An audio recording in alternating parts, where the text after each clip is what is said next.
It began with confidence, the kind of blinding confidence that can possess an entire nation. Welcome to the 1920s, a decade so full of life it was called the Roaring Twenties.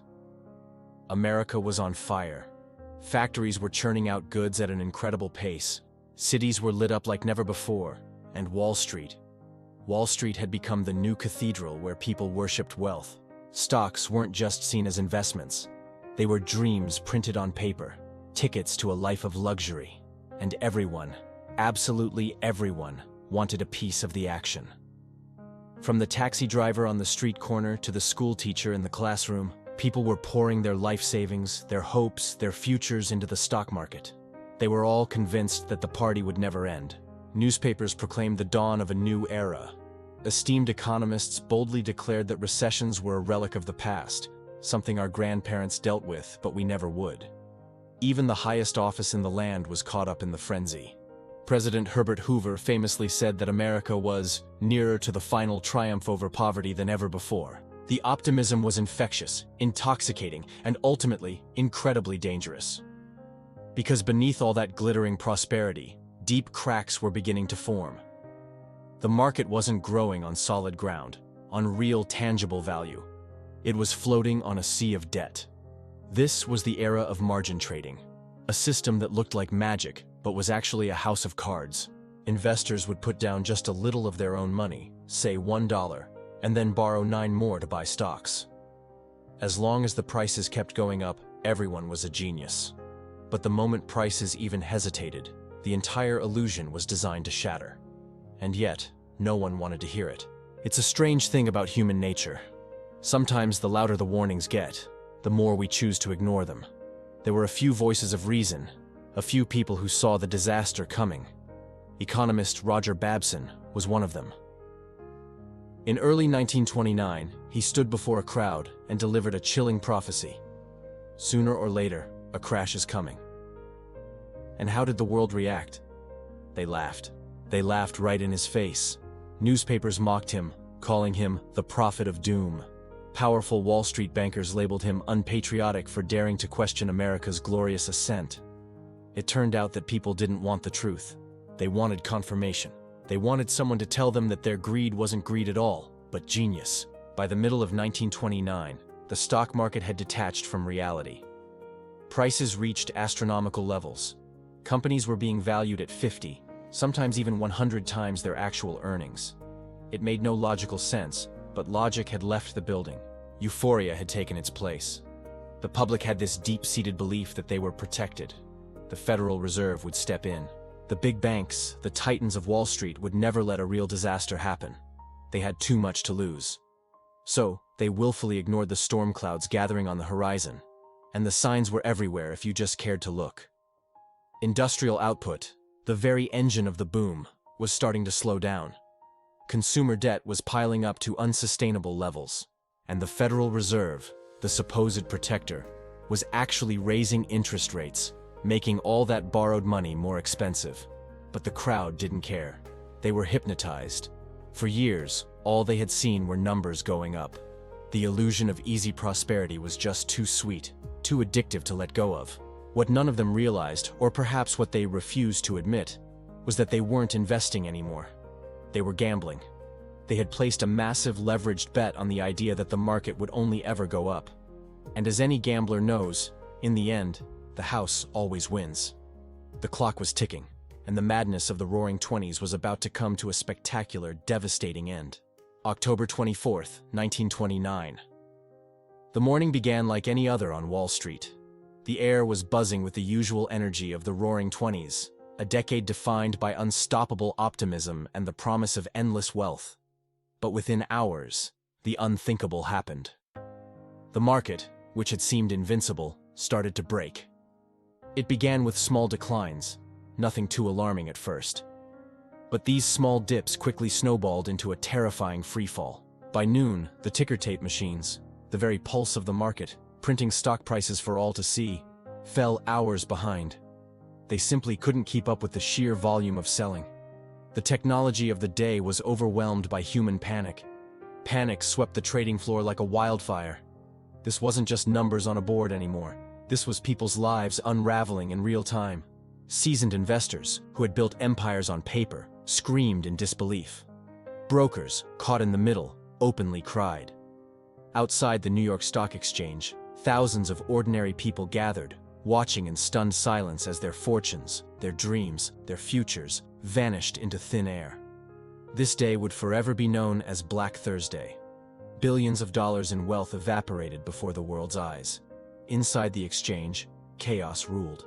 In a desperate attempt to stop the bleeding, the nation's biggest bankers, including leaders from Morgan Bank and Chase National, formed a rescue pool. They pledged a staggering $25 million to buy up blue-chip stocks and restore a shred of confidence. For a moment, a fragile moment, it seemed to work. The market steadied, the free fall paused. But it was only a pause, a temporary truce in a war that was far from over. It was the eerie silence before the final, devastating collapse. That weekend was filled with a tense, false sense of hope. Newspapers tried to calm the public, and some prominent figures declared the worst was over. But the fear hadn't gone away. It had just been simmering beneath the surface.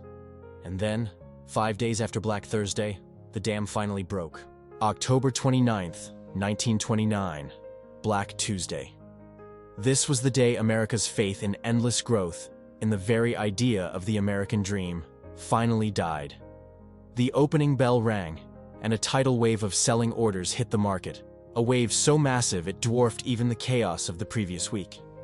16 million shares were traded, a record that would stand for nearly 40 years.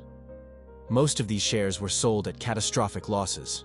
The giants of American industry, companies that were symbols of modern progress, were brought to their knees. General Electric, U.S. Steel, RCA. These weren't just stocks, they were pillars of the economy, and they all fell off a cliff. The value they represented, the jobs they provided, the innovation they promised, it all seemed to be turning to dust. The human toll was immediate and heartbreaking. People stood outside brokerage houses, weeping openly as they watched the ticker tapes confirm their ruin. The stories from that day are chilling. Urban legends speak of investors jumping from skyscrapers, so sudden and complete was their financial annihilation. While many of those stories are exaggerated, the psychological despair was very real. Some simply walked away from their homes, their businesses, their entire lives, with nothing left. The crash wasn't just a financial event. It was a profound psychological trauma that scarred a generation. It shattered the illusion that prosperity was a birthright, and that the future would always be brighter than the past. In the aftermath, you'd expect the institutions in charge to step in and help, but they did the opposite. The Federal Reserve, America's central bank, made a critical error.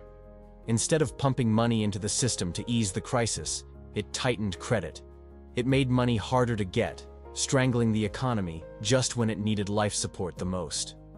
With credit drying up and stock values obliterated, the banks began to fail. Many had lent out huge sums of money to people who used it to speculate on the stock market. Now, those stocks were worthless, and the loans could never be repaid. The banks were hollowed out from the inside. Within weeks, the dominoes began to fall. One by one, banks across the country shut their doors, often with a simple sign saying closed. People who had trusted these institutions with their life savings lined up in the streets, only to find the doors locked and their money gone forever. By 1930, over 600 banks had collapsed. The financial crisis quickly bled into the real economy. With no capital and no consumer confidence, factories shuttered their gates. Production ground to a halt. Unemployment, which had been incredibly low during the 20s, began to soar. Millions of people lost their jobs, their homes, and their hope. The American economy, once the envy and the powerhouse of the modern world, was crumbling. The Great Depression had begun. But here's the most haunting truth about the crash of 1929. It wasn't a surprise. Almost every major warning sign had been ignored. The final collapse wasn't a sudden heart attack. It was a slow, creeping disease that everyone chose to deny. Let's go back a bit. As early as 1928, the Federal Reserve itself had issued warnings about speculative excess. They saw the bubble forming. They saw that stock prices were becoming completely disconnected from their actual value. But their warnings were drowned out by the roar of the bull market. Even in the months leading up to the crash, in the spring and summer of 1929, the signs were there for anyone willing to look. A few major savvy investors began quietly selling off their holdings, getting out while they still could. Financial papers hinted at slowing industrial production and rising consumer debt. The foundation of the economic boom was cracking, but the public, caught in a frenzy of greed and optimism, refused to believe the party could ever end. The media played a huge role in this collective delusion. Even as the market was showing signs of extreme instability, newspapers were still printing headlines about buying opportunities. Financial gurus and politicians urged people to hold on, to buy the dip, assuring them that the fundamentals were sound. They were selling a fantasy, even as the world beneath them crumbled. So, the crash wasn't a sudden, unpredictable event. It was the inevitable conclusion of a decade of excess. It was a slow-motion destruction, months, even years, in the making. What fueled it? A dangerous cocktail of greed, denial, and a blind, unquestioning faith in a system that was built on borrowed money and borrowed time. The lesson of 1929 isn't just about stocks and finance. It's a timeless story about human psychology, the dangers of herd mentality, and what happens when we refuse to see the writing on the wall. By 1931, the illusion of prosperity had completely collapsed. The Great Depression had begun. Factories that once roared with the sound of progress stood eerily silent. Bread lines, filled with the desperate faces of ordinary Americans, stretched for miles. These weren't just the chronically poor. These were once proud homeowners, investors, and workers who had bought into the dream of the Roaring Twenties. Now, they found themselves living in makeshift shantytowns, clusters of shacks built from scrap metal and cardboard, mockingly named Hoovervilles after the president. Over 15 million people were unemployed. That was a quarter of the entire workforce, a staggering number that meant nearly every family felt the sting of joblessness. Bank runs became a national ritual. Imagine the sheer panic, hearing a rumor that your bank was failing, rushing down to join a frantic crowd, only to find the doors shut forever. Citizens lined up, day after day, trying to withdraw savings that simply no longer existed. The money had vanished into a black hole of failed loans and bad investments. But what made this crisis so much worse, so utterly paralyzing, was that the entire system was frozen in fear. Bankers, terrified of more losses, refused to lend. Businesses, seeing no customers, refused to invest or expand. And consumers, with no money and no hope for the future, refused to spend. The engine of American capitalism had completely stalled. Every single sector of the economy imploded under the weight of the same delusion. The belief that the good times would last forever. Manufacturing, which had been the backbone of the nation's wealth, came to a grinding halt. Agriculture, once the heartland's pride, was devastated. Farmers watched as crop prices plummeted so low that it became cheaper to burn their harvest than to sell it. Can you imagine setting fire to your own fields of corn because it cost more to transport it to market than you could ever hope to earn? Real estate and finance, the twin pillars of the 1920s boom, crumbled into dust. The human cost of this collapse was simply unimaginable. Families, once comfortable, were forced to sell their furniture piece by piece just to put food on the table. Men, ashamed and defeated, left their homes and families to become wanderers, riding the rails in a desperate, often fruitless search for work. These weren't drifters by choice. They were fathers and husbands pushed to the brink. For so many, hope itself became a luxury they could no longer afford. The dream of a better life, the very core of the American identity, had been replaced by a daily struggle for mere survival. The psychological toll was immense, a quiet desperation that settled over the country like a thick, suffocating fog. It took more than a decade, and the monumental mobilization for a world war, to finally pull America out of that darkness. In the meantime, the government tried to intervene. President Franklin D. Roosevelt's New Deal brought a wave of historic reforms. Social Security was created to provide a safety net for the elderly and unemployed. New laws were passed to protect workers' rights to unionize and bargain for better conditions. And crucial banking regulations were put in place to prevent the kind of reckless behavior that led to the crash. The Securities Exchange Act of 1934 was a landmark piece of legislation. It established the Securities and Exchange Commission, or SEC, a watchdog agency tasked with curbing the wild speculation that had turned the stock market into a casino. These measures were designed to build firewalls into the financial system, to ensure that a catastrophe of this scale could never happen again. And yet, history has a cruel sense of rhythm, a way of repeating its most painful lessons. Decades later, in 2008, the same pattern re-emerged with chilling familiarity.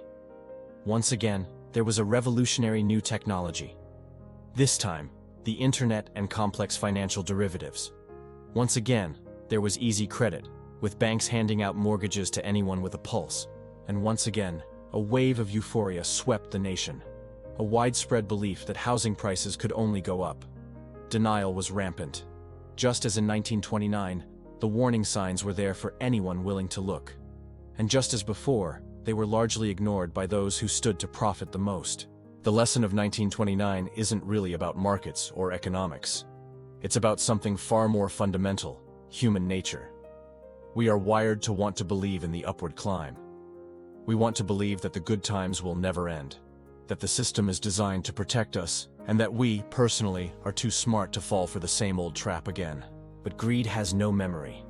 It's a powerful, primal force that whispers the same seductive lie to every generation. This time, it's different. This time, the old rules don't apply. This time, we figured out how to have a boom without a bust. But it's never different. The underlying forces of fear and greed are timeless. So the next time you see headlines screaming about record profits, unstoppable markets, and a new economy that has rewritten the laws of finance, take a moment. Remember this story. In 1929, the world ignored every single warning sign. The experts, the politicians, the bankers, they all insisted the foundation was sound, right up until the moment it shattered. And the price for that collective blindness was a decade of despair that scarred a generation. Because the truth is timeless. The higher the euphoria, the more intoxicating the party, the deeper and more painful the fall will be. And in the end, it's a sobering thought. Markets don't crash, people do. Thanks for watching. If this story resonated with you, please like, subscribe, and hit the bell icon to stay tuned for more.